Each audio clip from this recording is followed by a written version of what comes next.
Komunitas Jelajah Budaya. Kunjungi, lindungi, lestarikan.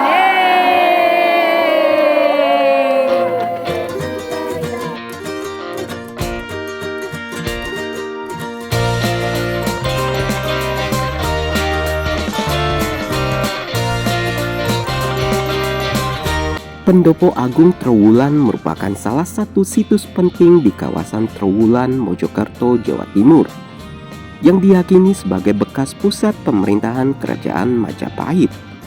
Pendopo ini berada di desa Trowulan tidak jauh dari berbagai tinggalan arkeologis Majapahit seperti Candi Kedaton lantai segi 6, Museum Majapahit, dan Kolam Segaran. Meskipun bangunan pendopo yang terlihat saat ini bukan struktur asli Majapahit, situs tempat berdirinya pendopo ini memiliki nilai historis yang sangat kuat dan dikaitkan dengan tradisi lokal maupun catatan arkeologis. Pendopo Agung Trowulan adalah sebuah bangunan yang dibuat pada tahun 1964 hingga 1973 di lokasi yang diyakini merupakan bekas pendopo agung Kerajaan Majapahit. Tempat Mahapatih Gajah Mada mengucapkan Sumpah Palapa, bangunan ini menjadi penanda lokasi penting sejarah Majapahit dengan arsitektur jonglo yang didukung oleh sisa-sisa tiang batu atau umpa, peninggalan asli kerajaan. Di sekitarnya terdapat berbagai situs terkait Raden Wijaya dan relief yang mengisahkan sejarah Majapahit.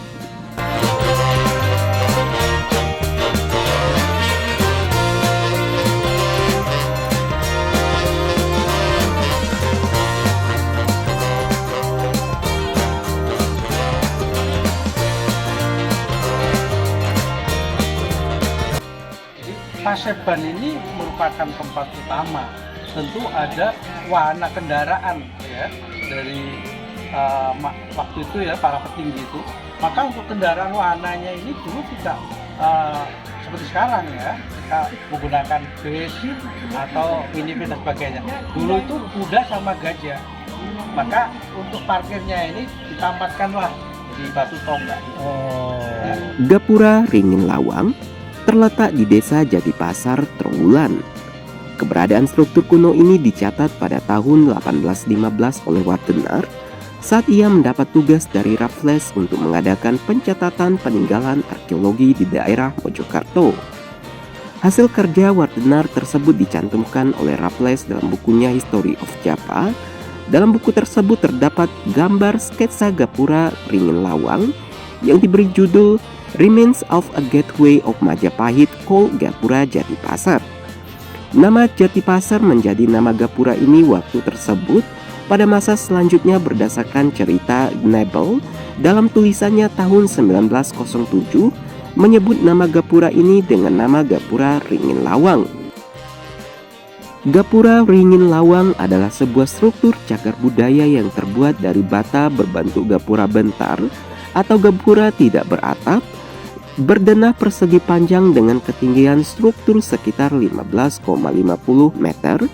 Gapura ini adalah hasil pemugaran tahun 1991-1992 sampai dengan tahun 1994-1995. Upaya pelestarian yang dilakukan terhadap Gapura Ringin Lawang dengan melakukan pencatatan melalui kegiatan inventarisasi, melakukan kegiatan pemugaran, dan menempatkan juru pelihara.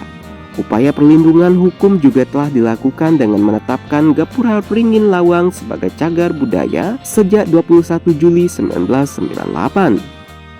Awal prapemugaran ini candinya itu seperti candi baru. Oh, betul-betul ya. Ya, jadi memang ada konsep konservatif ya. Tapi apapun harus ada pemugaran karena tujuannya untuk pemeliharaan. Gapura Bajang Ratu terletak di Desa Temon, Mojokerto. Bangunan ini merupakan bangunan pintu gerbang tipe Paduraksa, yaitu gapura yang memiliki atap. Bahan utamanya adalah bata, kecuali lantai tangga serta ambang pintu yang dibuat dari batu andesit. Secara vertikal, gapura Bajang Ratu dapat dibagi menjadi 3 bagian utama, yaitu kaki, tubuh, dan atap. Gapura ini mempunyai sayap dan pagar tembok di kedua sisinya. Pada gapura terdapat hiasan panil yang menggambarkan cerita Sri Tanjung. Di bagian ambang pintu terdapat hiasan kala, sulur-suluran. Bagian atap bentuknya bertingkat-tingkat dengan puncak persegi. Sedangkan pada sayap gapura terdapat relief Ramayana digambarkan dengan perkelahian raksasa melawan kera. Dan bingkai kanan dan kiri pintu diberi pahatan berupa binatang bertelinga panjang. Gapura ini diperkirakan dibangun pada abad ke-13 hingga 14. Berdasarkan hal tersebut diperkirakan Gapura Bajang Ratu sebagai tempat pendarmaan wafatnya Raja Jayanegara pada tahun 1328 Saka.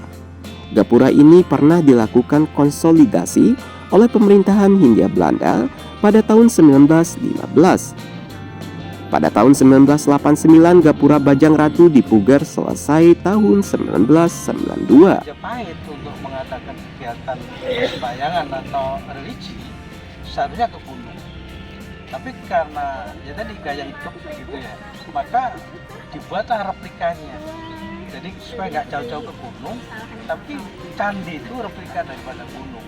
Nah, fungsinya juga berbeda. Candi Tikus ditemukan pada tahun 1914 ketika kawasan tersebut mengalami serangan tikus yang merusak area persawahan. Para petani kemudian menggali sarang tikus dan tidak sengaja menemukan struktur bata besar yang tertimbun tanah.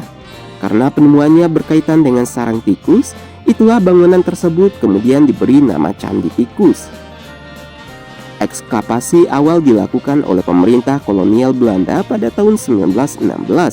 Dilanjutkan dengan pemugaran pada tahun 1984 hingga 1985 oleh Direktorat Jenderal Kebudayaan. Pemugaran ini bertujuan mengembalikan struktur bangunan sedekat mungkin dengan kondisi aslinya, serta memulihkan fungsi visual dari bangunan petirtaan. Candi Tikus memiliki nilai sejarah dan budaya besar karena menggambarkan kemajuan teknologi air dan arsitektur pada masa Majapahit, memberikan wawasan tentang kehidupan religius kerajaan, khususnya praktik penyucian diri, menjadi bukti nyata bahwa wilayah Trowulan merupakan pusat aktivitas pemerintahan dan ritual Majapahit. Puncak yang ada di bawah ini, 8 penjuru mata angin ini, tengahnya ini merunya itu Siwa. Maka di bawah struktur utama ini ada jalan Duara. Jalan Duara. Baik sahabat budaya, itulah keseruan para penjelajah budaya di hari pertama di Mojokerto, Jawa Timur. Tunggu keseruan selanjutnya di hari kedua. Jangan lupa untuk selalu memantau keseruan kegiatan komunitas jelajah budaya di semua media sosial komunitas jelajah budaya. Terakhir, kunjungi, lindungi, dan lestarikan.